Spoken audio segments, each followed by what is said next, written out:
नमस्कार दोस्तों, all TT तैयारी चैनल में आप सभी साथियों का फिर से एक बार स्वागत है। साथियों, आप सभी स्थानांतरण को लेकर के लगातार प्रश्न जो है वो पूछ रहे हैं। आज के अखबारों में स्थानांतरण को लेकर भी महत्वपूर्ण खबर जो है वो प्रकाशित किया गया था।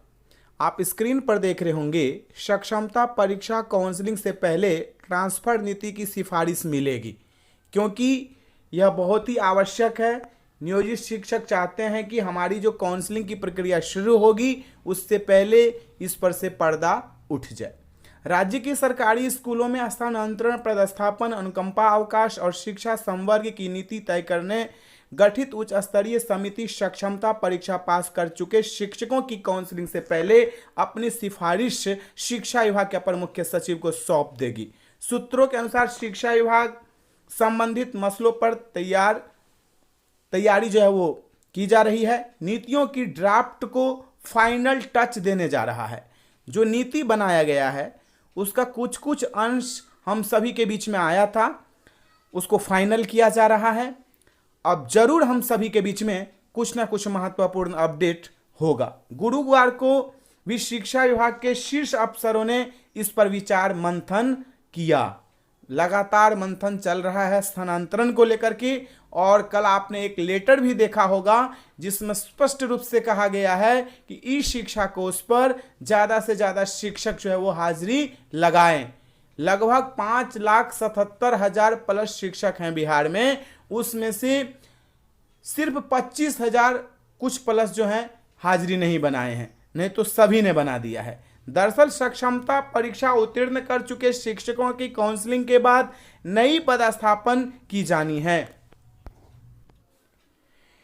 विशिष्ट शिक्षकों के रूप में उन्हें नई पदस्थापना दी जा सके, और इधर शिक्षा विभाग के सचिव की अध्यक्षता में गठित निदेशकों की समिति ने अनुकंपा नीति को फाइनल टच दे दिया है। नीति में अनुकंपा नियुक्ति का इंतजार कर रहे लोगों को बड़ी राहत दी जा रही है। इसी तरह सरकारी स्कूलों के अवकाश तालिका की विसंगतियों को भी दूर कर दिया गया है।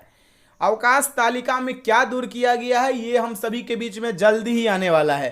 इसको लेकर के आप बिल्कुल तैयार रहिए। जो भी महत्वपूर्ण अपडेट होगा ऑल टीटी तैयारी चैनल के माध्यम से मैं सबसे पहले देने की पूरी कोशिश करूंगा। यदि आपने चैनल को सब्सक्राइब नहीं किया है तो सब्सक्राइब करके बेल आइकन की बटन जरूर दबा लीजिएगा। इधर शिक्षा विभाग के आधिकारिक सूत्रों ने स्पष्ट किया है कि सक्षमता परीक्षा उत्तीर्ण शिक्षकों की वरीयता उनके नए योगदान से तय होगी। अब नए योगदान से तय होगी, ये बड़ी एक तरह से देखा जाए नियोजित शिक्षकों के लिए दुखद है, क्योंकि उन्होंने जितने सेवा दिया वो सब जीरो। अब नए से उनका जो है वो पदस्थापन होगा तो नए से उनकी काउंटिंग शुरू हो जाएगी वरीयता की। और वरीयता को लेकर के नियोजित शिक्षक लगातार प्रयास कर रहे हैं कि भाई मैंने 5 साल, 10 साल, 15 साल, 20 साल नौकरी की है तो हमें वरीय माना जाए। लेकिन शिक्षा विभाग अपनी नियमावली में क्या दर्शाया है ये बात आप सभी जानते हैं। आगे स्पष्ट रूप से कहा जा रहा है कि योगदान से ही तय होगी वरीयता। दूसरी बात, अवकाश तालिका को ठीक कर दिया गया है, उसमें क्या ठीक किया गया है ये आना बाकी है। तीसरी बात कि स्थानांतरण में बीपीएससी टीआरई 1 और टीआरई 2 के सभी साथियों को मौका दिया गया है। पहले से ही यह न्यूज़ जो है हम सभी के बीच में आया है, इस पर से भी पर्दा उठ जाएगा। और काउंसलिंग की प्रक्रिया शुरू हो रही है, उसके बाद किस प्रकार से विद्यालय नियोजित शिक्षकों को यानी कि विशिष्ट शिक्षकों को दिया जाएगा, इस पर से भी पर्दा उठ जाएगा। रेंडमाइजेशन तरीके से दिया जाएगा या ई शिक्षा कोर्स के माध्यम से दिया जाएगा, ये सब कुछ स्पष्ट हो जाएगा। पर थोड़ा सा हम सभी को इंतजार करना होगा। मुझे उम्मीद है कि सरकार, विभाग शिक्षकों के हित में ही कार्य कर रही होगी। आप लोग भी एकजुट रहिए, क्योंकि एकजुटता में ही बल है। ये बिहार है, यहाँ पर एकजुट रहना जरूरी है, क्योंकि बच्चों को गुणवत्तापूर्ण शिक्षा देने में बिहार के शिक्षक कहीं से भी पीछे नहीं हटते हैं। 30 kilo, 40 kilo, 45 kilo, 50 kilo, 70 kilo, 80 kilometre दूर जाके भी ससमय पहुंच के इस शिक्षा कोर्स के माध्यम से हाजिरी लगा के और बच्चों को गुणवत्तापूर्ण शिक्षा देने का काम कर रहे हैं।